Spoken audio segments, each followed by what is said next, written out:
Hello guys, welcome to tuition वाला foundation. I hope you all are doing very well. तो आज हम discuss करने वाले हैं कि how are you guys, yes how are you guys suppose to be motivated during your 10th board examination.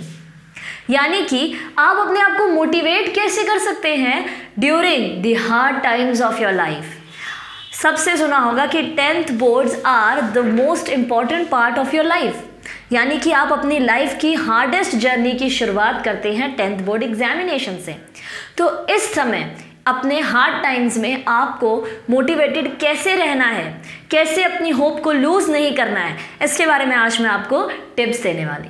Okay, so without wasting any time let's get started. तो मेरी सबसे पहली टिप है स्टे सेल्फ मोटिवेटेड, यानी कि अपने आप को मोटिवेट करना सीखिए। दूसरों के प्रेशर के अंडर आकर, दूसरों के इन्फ्लुएंस के अंडर आकर अपने अंदर चेंजेस नहीं लाने हैं, ठीक है। यानी कि जब आपके पेरेंट्स बोले बेटा पढ़ो पढ़ो पढ़ो तभी पढ़ें, कोई यूज़ नहीं है इसका। ये तो यही हो गया कि हंटर बजाने पे सर्कस का शेर भी करतब दिखाता है। तो यानी कि क्या आप सर्कस के शेर हो गए? नहीं, आपको जंगल का शेर बनना है, सर्कस का नहीं। जंगल का शेर बनना है, खुद के इशारों पे आपको वर्क करना है। इसीलिए self motivation is the best trick. खुद से आपके अंदर इच्छा होनी चाहिए कि नहीं मुझे ये सिलेबस आज करना है, मुझे इतना एम है 10th में स्कोर करना, ठीक है। तो स्टे सेल्फ मोटिवेटेड। किसी और की मोटिवेशन से लेने से अच्छा है, किसी और की गाइडेंस पे चलने से ज़्यादा अच्छा है कि सबकी सुनो पर करो वही जो आपका दिल कहे। यानी कि सबकी गाइडेंस सुनो बट अपनी कैपेसिटी के अकॉर्डिंग अपने आप को आपको रन करवाना है। Clear with this thing? तो अपने आप को सेल्फ मोटिवेशन देते रहे। Okay, next thing is work for your self. यानी कि सपोज आपके पास एग्ज़ाम क्लियर, आपके एग्ज़ाम्स बहुत क्लोज हैं और आपके पास कोई भी नोट्स नहीं है, आपके पास कोई भी नोट्स नहीं है और आप एक टीचर को हायर करते हैं जिसको आप बोलते हैं कि मुझे with in particular span of time सारे नोट्स कवर करा दीजिए। तो being a human it is just a impossible task कि आपको एंटायर ईयर का सिलेबस विद इन इतने फ्यू डेज में कवर करा सकें, ठीक है। कुछ ना कुछ तो छूट ही जाएगा। अगर वो कवर करा भी देंगे तो क्या आपको वो सिलेबस समझ में आएगा? तो इससे अच्छा है आप अपने लिए काम करें। और आप अपने लिए काम कैसे कर सकते हैं? आप हर एक चैप्टर्स के 1 शॉट वीडियोस देख सकते हैं। एंड फॉर बायोलॉजी सेक्शन हमारे चैनल की प्लेलिस्ट में 1 shot videos for all biology chapters are provided. तो ऐसे आप अपने लिए वर्क करें, अपने नोट्स खुद बनाएं और खुद उन्हें पढ़ें। तो जब आप नोट्स बनाते हैं ना, आधी इन्फॉर्मेशन आप तब ग्रैब्स करते हैं, ठीक है, और जब आप उसको पढ़ते हैं आधी इन्फॉर्मेशन तब ग्रैब्स करते हैं। यानी कि आप कंप्लीट एक चीज़ को 2 बार पढ़ते हैं, पहले तो नोट्स बनाते टाइम और दूसरा उन नोट्स को पढ़ते time. So it is a beneficial point for you only कि अगर आप खुद के लिए काम करेंगे तो बहुत ही ज़्यादा बेनिफिट आपको ही मिलेगा। Clear with this thing?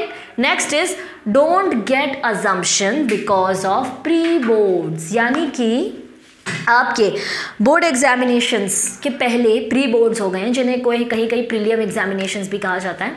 तो प्रीलिमिनरी एग्जामिनेशन या प्री बोर्ड एग्जामिनेशंस के बेसिस पे अपने एक्चुअल बोर्ड एग्जाम को जज ना करें।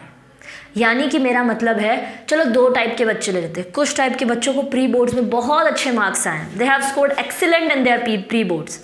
तो इससे होता क्या है, बच्चे हो जाते हैं ओवर कॉन्फिडेंट कि भाई मैंने तो प्री बोर्ड्स में बहुत अच्छा पढ़ा है तो अभी बोर्ड्स के लिए मुझे ज़्यादा मेहनत करने की ज़रूरत नहीं है, आई कुड स्कोर, मैं ऐसे ही स्कोर कर लूँगा या मैं ऐसे ही स्कोर कर लूँगी। तो वो रॉन्ग है, वो अजम्पशन रॉन्ग है। और दूसरे टाइप के बच्चे ये होते हैं जिन्होंने प्री बोर्ड्स में बहुत ही गंदा किया है, प्री बोर्ड्स में बहुत ही गंदा स्कोर किया है। तो इसका मतलब क्या है कि आप बोर्ड्स में भी कुछ नहीं कर सकते।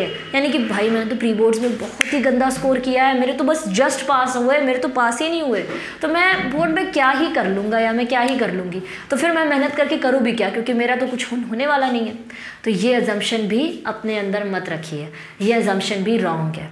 तो don't get assumption because of your pre boards. इसीलिए उन्हें प्री बोर्ड्स बोला जाता है, उन्हें बोर्ड्स नहीं बोला जाता। आपके भले ही मार्क्स अच्छे आए हो प्री बोर्ड्स में या आपके मार्क्स खराब आए हो प्री बोर्ड्स में, doesn't matter, what, it doesn't matter कि आपने बहुत अच्छा स्कोर किया, आपने बहुत वर्स्ट स्कोर किया है। मैटर क्या करता है, मैटर करता है कि आपने बोर्ड्स के लिए कैसे प्रिपेयर किया है। आई हैव सीन स्टूडेंट्स, मैंने ऐसे बच्चे भी देखे हैं जहाँ पे they haven't performed well at all in their pre boards examination, यानी कि अपने प्री बोर्ड्स में उन्होंने बहुत ही गंदा परफॉर्म किया है। One of my friend use to fail in pre boards examination, but that same student scored well in its board examination. तो इसका मतलब क्या है कि pre boards doesn't decide your boards, यानी कि ये सिर्फ आपके प्रैक्टिस के लिए होते हैं, ये आपकी एक्चुअल कैपेसिटी को डिटरमाइन नहीं कर सकते for your board examination. So don't focus और don't get assumptions due to your pre boards examination. Next, aim high but work smart. इसका मतलब क्या है कि आपके एम्स बहुत हाई हैं, आपके एम्स हैं 99%, 100% है, बट वर्क नहीं है कुछ। तो हाई एम रखना is a very good thing. Aim ही हाई नहीं होगा तो वर्क अकॉर्डिंगली होगा ही नहीं ना। तो एम को हाई रखना is a very good thing, but उसके अकॉर्डिंग वर्क स्मार्ट करना इज़ अनदर इम्पॉर्टेंट थिंग। ठीक है, यानी कि हार्ड वर्क करना is not that important as much as smart work करना। हार्ड वर्क तो कोई भी कर लेता है, ठीक है, हार्ड वर्क करने जाओगे तो सभी कर लेंगे, बट वर्क कैसा करना है आपको, smart work. It's a high time now, it's a high time, boards are getting closer, तो आपको भी यहाँ पे हार्ड वर्क की जगह स्मार्ट वर्क वाला मेथड अडॉप्ट करना है। जो चैप्टर्स आप जिस चैप्टर्स को आप 3 to 4 आवर्स देने वाले थे, 8 to 9 आवर्स देने वाले थे, भाई ये तो बहुत बड़ा चैप्टर है, इसको मुझे कम से कम 3 से 4 घंटे तो देने ही चाहिए, उनको आप कवर अप कर सकते हैं within 1 hour through the one shot videos. So it's now a high time to learn from the one shot videos. ठीक है, तो एम स्मार्ट, एम हाई करो, 99% सबका करो, बट वर्क कैसा करना है, वर्क आपको स्मार्ट वर्क करना है। Clear with this thing. And last is listen to songs. यानी कि क्या होता है, बच्चे क्या करते हैं, अपने आप को कंसील कर लेते हैं with in 4 walls of a room. यानी कि आप बोर्ड्स आ रहे हैं, 1 महीने तक मुझे इन्हीं 4 दीवारी के बीच में रहना है। It's impossible. Human mind work ही नहीं करेगा जब तक वो बाहर के इन्वायरमेंट में एक्सपोज नहीं करेगा। जब तक ह्यूमन माइंड को बाहर की इन्वायरमेंट नहीं मिलेगी, फ्रेश एयर नहीं मिलेगी, रिलैक्सेशन नहीं मिलेगा, वो कॉन्सेंट्रेट नहीं कर पाएगा। वर्क तो कर पाएगा बट वर्क की एफिशिएंसी नहीं होगी। यानी आप पढ़ने बैठ रहे हो, आप रीड कर रहे हो, आप रीड तो कर लोगे, पर जो रीड किया है वो याद नहीं कर पाओगे। तो वो रीड किया हुआ याद रहने के लिए सॉन्ग्स सुनो। ठीक है, गेम्स खेलना पसंद है आपको, ठीक है, फ्री टाइम में आप गेम्स खेलो। मेरा मतलब ये नहीं कि गेम्स खेलो तो पूरा ही दिन गेम्स खेलो, 1 घंटा पढ़ाई करो, नहीं। अपनी शेड्यूल एक तैयार करो, ठीक है, अपना प्रॉपर शेड्यूल एक प्रिपेयर करो, जिसमें आपको एटलीस्ट फुल डे में 1 to 2 आवर्स रिलैक्सेशन को देना है। ठीक है, मॉर्निंग में अगर आप पढ़ रहे हो तो 1 आवर का रिलैक्सेशन दे दो, नाइट में अगर आप पढ़ रहे हो तो 1 आवर की रिलैक्सेशन दे दो। मॉर्निंग में अगर आपको रिलैक्स होना है तो बाहर जाओ, टहलो, घूमो, फ्रेश एयर लो। और अगर नाइट में आपको रिलैक्सेशन चाहिए तो क्या करोगे, गाना सुनो, थोड़े कॉमेडी वीडियोस देखो। अपने आप को रिलैक्स रखना भी ज़रूरी है। मोटिवेशन होना is another thing and relax होना is a kind of similar thing to motivation.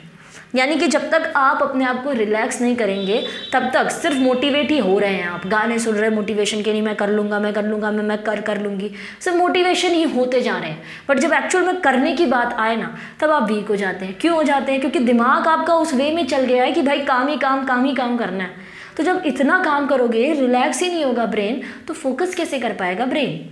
तो ब्रेन को प्रॉपर डायरेक्शन में फोकस करने के लिए अपने आप को रिलैक्स रखो, stay self motivated but at the same point stay relaxed also. ठीक है, तो इस वीडियो में मैंने आपको क्या समझाया, आपको मोटिवेट रहना है। और मोटिवेट आपको कैसे रहना है, आपको मोटिवेट रहना है खुद से।